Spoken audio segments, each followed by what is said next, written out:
სალამი მოგესალმებით, ვაგრძელებთ ჯონ მაკარტურის საუბრების ქართულ ენაზე ატვირთვას, ეს არის ბიბლიური კითხვები და პასუხები. Შემდეგი კითხვა ძალიან საინტერესოა, ამაზე ჩვენ მე მგონი ადრეც გავეცით პასუხი და ეს ეხება პირველ და მეორე აღდგომას და ასევე რას ნიშნავს ძილის მდგომარეობა, რომელიც ნახსენებია ბიბლიაში გარდაცვლილ ადამიანებზე. Ამას სვავს პეიტონ ჰილი და ის ასე იწყებს. Სალამი ჯონ მოგესალმებით, მე ვქვია პეიტონ ჰილი და მე შეკითხვა პირველ და მეორე აღდგომასთან დაკავშირებით. დანიელის წიგნის მე-12 თავში მეორე მუხლში და ასევე გამოცხადების მე-20 თავის მე-4 და მე-5 მუხლში ჩვენ გვაქვს აღწერილობები იმის შესახებ, თუ რამდენი მძინარე მოისმეს ჩვენი უფლის ხმას და აღდგება საფლავიდან უკვდავ სხეულში. Როგორ შეესაბამება ეს გამონათქვამები ჯვარზე ჩვენი უფლის განცხადებას ლუკას 23 თავის 53 მუხლში, როდესაც ის ამბობს: ჭეშმარიტად გეუბნები, დღეს ჩემთან იქნები საღამოს 64-ში. ასევე იგავი ლუკას მე-16 თავში, სადაც ორი კაცი, მდიდარი და ლაზარე, ღარიბი, მათხოვარი ორივე მოკვდა. ერთი აღმოჩნდება აბრაამის წიაღში, მეორე კი დაკრძალავენ მას შეულში. უკანასკნელი ორი განცხადების მეშვეობით შეიძლება რომ ვიფიქროთ, რომ ჩვენ მაშინვე ავდგებით, როცა გარდავიცვლებით, როგორც ეს დანიელის მე-12 მე-20 თუ გამოცხადების მე-20-ში როგორც არის, როცა მძინარეები აღდგებიან პირველი აღდგომისთვის, როცა ჩვენი უფალი დაგვიძახებს. დიახ, ჯონ მაკარტური ცემს ამაზე პასუხს. მადლობა, ძალიან კარგი კითხვა. ფიქრობ, კითხვა რასაც თქვენ ასმოს, ალბათ ასევე გულისხმობთ, რას ნიშნავს ძილის იდეა, ხომ? დიახ, როგორ ახდენენ ისინი ორივე ჰარმონიზაციას და რა არის ეს ძილი? დიახ, ამაზე პასუხის გაცემის საუკეთესო არის, რომ დავამატო კიდევ რამოდენიმე ადგილი, რომელიც მე ძალიან მიყვარს წმინდა წერილიდან. დიახ, მე ბევრია რაც გამომრჩა ჯონ, შეგიძლიათ დაამატოთ. დიახ, ფილიპელთა პირველ თავში პავლე ამბობს: ჯობია მე რომ წავიდე და ვიყო ქრისტესთან. და ეს მყისიერია.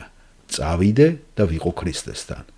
იმ წამს ესე იგი და არა რაღაცა შუა პერიოდი. ასევე მეორე კორინთელებში იგივე პავლე ამბობს მე-5 თავში, სადაც განიხილავს ის ჩვენს მოსალოდნელ იმედს და ამბობს: სხეულიდან არ მყოფი, უფალთან მყოფი. ესეც მყისიერად. ასე რომ მე დავამატებ მათ, რომ დავამტკიცოთ ის ფაქტი, რომ როდესაც მორწმუნე კვდება, ან თუნდაც როდესაც ურწმუნო კვდება, ისინი არ ხვდებიან რაღაცა ძილის უგონო მდგომარეობაში. ეს უბრალოდ ტერმინია გამოყენებული მიცვალებულებისათვის. არამედ ისინი სრული გონებით და სრული ცნობიერებით აგრძელებენ ყოფნას ან უფალთან, ან კიდევ მის გარეშე. ისინი მაშინვე მიდიან უფლის წინაშე, ან მაშინვე მიდიან ტანჯვაში უფლის გარეშე. განსხვავება უკვე მოდის სხეულებრივ ასპექტში. ეს ლაპარაკი იყო სულებზე, მაგრამ სხეულებს ისინი ელოდებიან სხეულებრივ აღდგომას.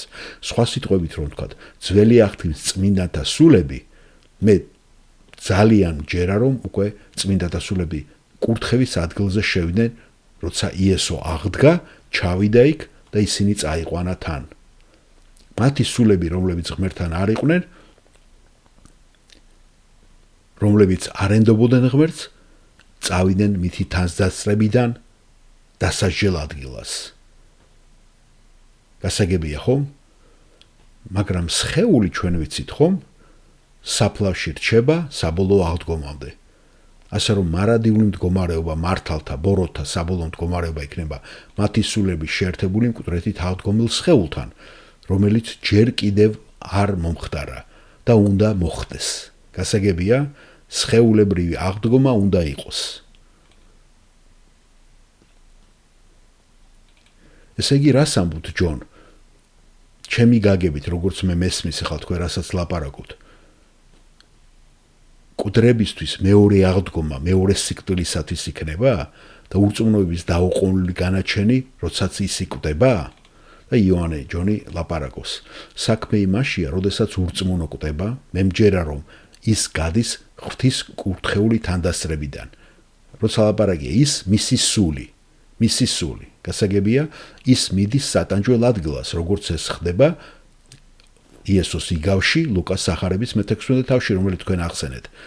გახსოვთ ის მდიდარი რა სიტყავს, რომ დაასველოს ამ ღარიბა ლაზარე თითით წყალში და გაუგრილოს ენა, რადგან ის იტანჯება იმ ცეცხლში.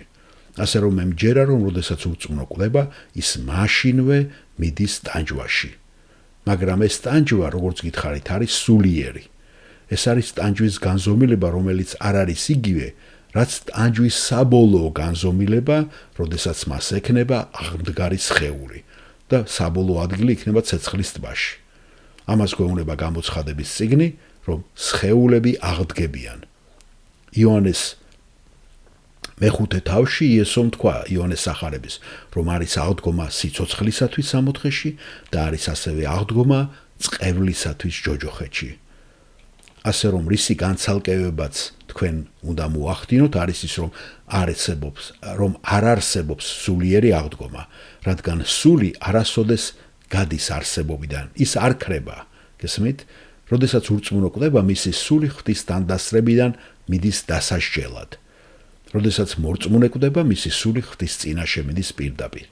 ასე რომ არ არსებობს სულის აღდგომა, არის მხოლოდ აღდგომა სხეულის, რათა შეუერთდეს ამ სულს საბოლოო ჯოჯოხეთისა, ან კიდევ საბოლოო სამოთხეში სასიცოცხლოდ. დიდი მადლობა ჯონ, თქვენ ყველაზე მეტად დამეხმარეთ ამის ახსნაში და გაგებაში. გმადლობ თქვენს კითხვისათვის.